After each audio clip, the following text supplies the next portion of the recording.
पर back step करा है तो न्यूमन को 100 नंबर में जरूर देना चाहूंगा इस अप्रोच के, बट अभी भी सफर उनका इतना इजी नहीं रहने वाला। मीनवाइल अगर हम बात करें टीम सोल के सामने डब्ल्यूएसबी के अभी भी 1 से 2 प्लेयर सर्वाइव कर रहे हैं। एक ही प्लेयर सर्वाइव करता है, उनको किसी भी समय समाप्त करा जा सकता है। ओमेगा धीरे धीरे स्मोक का इस्तेमाल करके ऑपोजिशन का ध्यान भटका के और उनका विजन डिनाई करके अपने लिए एक अलग कंपाउंड लेते हुए, लेकिन उनको एक और चीज ध्यान रखनी पड़ेगी कि सामने है टीम इंसेन, और टीम इंसेन की एक आदत है क्रैट, अगर उन्हें वो खून का स्वाद आ गया, एक बार भी उन्हें वो फिनिशेस मिलना चालू हो गए तो फिर नहीं रुकते वो। एक बार खून लग जाए इन शेरों पे तो फिर भाई आपको पता ही है कल का गेम भी इन्होंने क्या ही खेला था, बैक टू बैक फिनिशेस निकाले थे और सबको फॉल बैक करने पे मजबूर कर दिया था। बट दे आर इंटेलिजेंट, आदि को पता है कि कैसे अपने रिसोर्सेज को यूज करना है और गेम के अंदर बड़ी पिक्चर देखनी है। 44 प्लेयर बचे हैं इस छोटे से कंपाउंड के अंदर, मल्टीपल टीम्स एक दूसरे की ताक लगा रहे हैं, बट डब्ल्यूएसबी आर्मिन ये प्लेयर अकेला बचा है। इनके जितने भी सहपाठी थे, जितने भी थे, वो सब गेम को ऑलरेडी छोड़ चुके हैं। बट ग्लोबल ई-स्पोर्ट के dark Lord finally stepping up big time, Octavius को गेम से बाहर निकाला और यही प्लेयर था जिसने कल अकेले वन मैन गॉड लाइक को स्कोर आउट किया था। बट क्रैट अब तो वो बाहर हो चुके, प्लस वेलोसिटी ऑलरेडी एक हैंडीकैप सिचुएशन में थी। लेकिन ये सर्कल जहां पर पहले इतना ज्यादा पानी को फेवर कर रहा था, अब ये फेवर करता हुआ एक टीम को ग्लैडिएटर्स। अब इनको अपने स्पीयर उठाने और सीधा ऑपोजिशन के छाती में डालने, क्योंकि देखिए सिंपल सी बात है, एज अब आपके पास नहीं है, आपके पास पूरा का पूरा कोर है, आप ब्रिज कैंप कर सकते हैं, आप हाई ग्राउंड का एडवांटेज उठा सकते हैं, आपके पास घर भी है। क्रैट अगर ग्लैडिएटर्स के हाथ से चिकन डिनर चला गया तो भाई मैं बहुत निराश होऊंगा।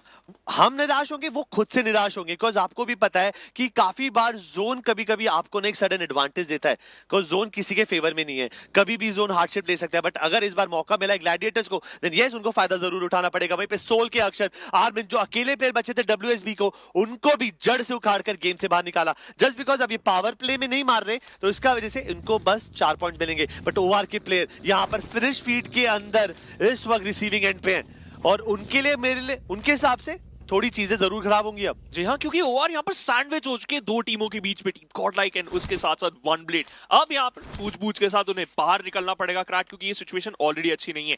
स्पाई स्पोर्ट्स की अगर हम बात करें, इनके पास 3 फिनिशेस हैं, चारों प्लेयर तैनात है, लेकिन ये 1100 मीटर दूर है सर्कल से, और उसके साथ साथ इनका आगे इंतजार कर रही है एक टीम है नाच करीबी ग्लोबल ई स्पोर्ट्स, जो कि बहुत देर से हाथ लगाए बैठी है। अगर आपने उनको एक मौका दिया वो सीधा चौका मार देंगे और शायद आपको बाहर भी निकाल सकते हैं क्रैट। लेकिन यहाँ पर इन दोनों टीमों को ये समझना पड़ेगा कि भाई सर्कल बहुत ज्यादा दूर है और ये ब्लू जोन का डैमेज बढ़ता जाएगा। अभी भी मैप के अंदर ना बहुत सारा एरिया ऐसा है सिवान जहां पर हमारे प्लेयर्स जाकर ना होल्ड बैक कर सकते हैं। जैसे आप खुद ही सोच के देख ले, ऐश भी और ग्लैडिएटर्स के बीच में it's a very big area, vast area जहां पे होल्ड कर सकते हैं। बट फिनिश फीड के अंदर तो कहानी अलग ही लिखी जा रही है। न्यूमन की अभी the IGL from the team Newman right now he has been eliminated from the game। और कैनेडी ने यहाँ पे स्पॉट कर एक प्लेयर को ट्रिगर पे शॉट देने की कोशिश की है, 416 पे 4x लगा रखा है, बार बार टैप तो कर रहे हैं बट इंफॉर्मेशन भी है उनके पास।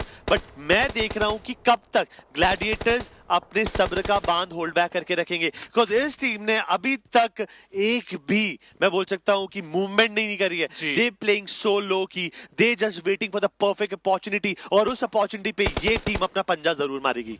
जी, कितनी ज्यादा देर तक और इनको होल्ड करना पड़ेगा उस अपॉर्चुनिटी के लिए। बट क्रैट वन ब्लेड के पास कितनी ridiculous amount of load out है। 2 प्लेयर्स के पास मैंने लेवल 3 का किट देख लिया, बाकी प्लेयर्स के पास भी मैं उम्मीद कर रहा हूं कि लेवल 3 का किट होगा। इसका मतलब एक लेवल 3 का हेडसेट, एक हेलमेट और उसके साथ साथ लेवल 3 का टॉर्सो, आपकी वेस्ट। तो भाई इनके लिए एक परफेक्ट लोड आउट है क्रैट, वैल्यू अच्छी निकालनी है। ऑलरेडी आपने पावर प्ले के अंदर पॉइंट्स अच्छे निकाले थे। अब ये तीसरा स्टेज हमारा ब्लू जोन है जो इसका, वो अब मूव करना चालू हो चुका है। 53 सेकंड्स के बाद हमारे सामने 4th स्टेज आ जाएगा, जिसकी वजह से टीम्स के बीच में नजदीकियां और ज्यादा बढ़ेंगी। इसका मतलब नजदीकियां बढ़ेगी तो फाइट्स भी बढ़ेंगी, और सोल ओमेगा एक फाइट के लिए आगे जरूर बढ़ रहे थे। उन्होंने एक प्लेयर को स्पॉट तो करा, हल्का सा डैमेज भी दिया, लेकिन अब इस इंफॉर्मेशन के साथ सोल को वर्क करना है परफेक्टली। अब वहां पर केमिनी स्पोर्ट्स भी है, सोल भी और इनसेन के प्लेयर्स भी दिख रहे हैं। सो भाई अगर ये सोच रहे हैं कि ब्रिज से जाएंगे देन इतना आसान नहीं होने वाला। अगर इन्होंने बोटेशन कोशिश करी देन बहुत सारी टीम इनको फोकस फायर कर कर इंस्टेंटली एलिमिनेट कर देगी। सो टीम सोल के लिए ये मस्ट फाइट है,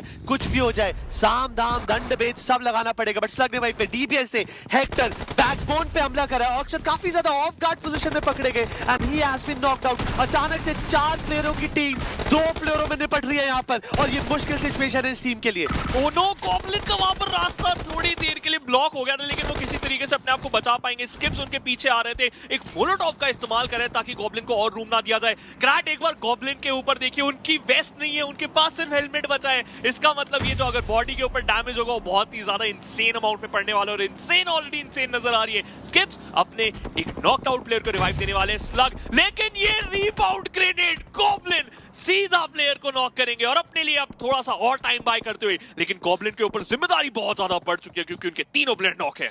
ऐसी सिचुएशन में तो हाथ फूलने लग जाते हैं, बट गॉब्लिन का पेशेंस देखिए। ये एंट्री फ्रैगर आज सब्र से खेल रहा है। ये एंट्री फ्रैगर हर एक सिचुएशन को एनालाइज करके खेल रहा है। अगर इस ग्रेनेड से और जलवा दिखाए फायदा हो सकता है, रिकोशेट करना चाहता है प्लेयर, बट ये ग्रेनेड की टाइमिंग लास्ट मोमेंट में बदल दी। अगर उन्होंने कोशिश करी होती ना, मजा ही आ जाता। बट गॉब्लिन भाई पिस्टल को कंप्लीट करेंगे। ये फाइट काफी ज्यादा जरूरी है। अगर जो टीम यहां से जीतेगी ना, उसको एडवांटेज मिलेगा, because Kevin esports already bridge के आसपास है। एक अगली फाइट होगी, बट ओमेगा को टाइमली रिवाइवल यहां पर पॉसिबल करा जा रहा है। बट हेक्टर को क्या वो बचा पाएंगे? अफसोस, आदि का ग्रेनेड यहां पर हेक्टर को कंप्लीट कर देगा। बहुत सारी कैजुअलिटी झेलनी पड़ रही है दोनों टीमों को, लेकिन इन दोनों टीमों को ये भी समझना पड़ेगा सिर्फ 40 सेकंड है। अक्षत हाथ में वो ग्रेनेड ही रखा रह गया और उनको फिनिश कर दिया, इंस्टेंटली नॉक कर दिया जाएगा। गॉब्लिन जंपिंग शॉट लेते हुए M416 पे यहां पर स्विच करेंगे, वो 3 टाइम्स ओपन करा और अच्छा ये वहां पर नहीं लग पाया क्रैट, क्योंकि अगेंस्ट स्किप्स नॉर्मल अपने शॉट्स ले रहे थे और कितने ब्यूटीफुल तरीके से यहाँ पर सोल को बाहर निकाला है।